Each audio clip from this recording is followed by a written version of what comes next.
بسم اللہ الرحمن الرحیم۔ نادان عابد۔ بنی اسرائیل میں ایک متقی و پرہیزگار عابد 200 سال اپنی عمر عبادت الہی میں گزار چکا تھا۔ خدا سے دعا کی کہ خدایا ابلیس تو مجھے دکھا۔ اچانک اس کے قریب ایک بوڑھا شخص ظاہر ہوا۔ عابد نے پوچھا تم کون ہو؟ بوڑھے نے کہا میں ابلیس ہوں۔ عابد نے کہا تم میرے پاس اس سے پہلے کیوں نہیں آئے مجھے فریب دینے کے لیے؟ تو ابلیس نے کہا کئی بار آیا لیکن تم میرے جال میں نہ پھنس سکے۔ عابد نے پوچھا کیوں؟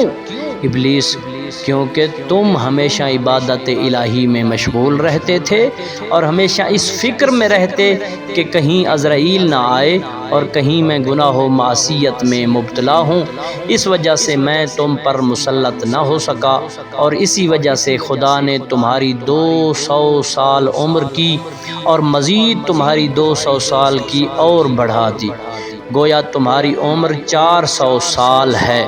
یہ کہہ کر ابلیس غائب ہو گیا۔ عابد سوچنے لگا اور اپنے آپ سے کہنے لگا کہ 200 سال میری عمر ابھی باقی ہے، کیوں نہ اپنے آپ کو دنیاوی لذت سے محروم رکھوں۔ گویا عابد آخرت کو بھول گیا۔ 100 سال عیش و عشرت میں گزارتا ہوں اور باقی 100 سال عبادت و اطاعت میں گزار دوں گا۔ اس غلط فکر نے عابد کو عبادت سے دور کر دیا اور دنیا کی طرف متوجہ ہوا۔ آہستہ آہستہ گناہ کا مرتکب ہوتا رہا۔ ایک دفعہ اچانک اس نے محسوس کیا کہ ملک الموت یعنی عزرائیل اس کے قریب آ رہا ہے۔ عابد نے عزرائیل سے کہا میری 200 سال عمر ہے۔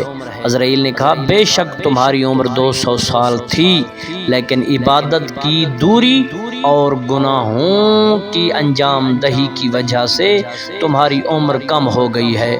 تم آخرت کو بھول گئے اور دنیا کی طرف متوجہ ہو گئے۔ اس طرح اس نادان عابد کی عاقبت و آخرت دونوں خراب ہو گئیں۔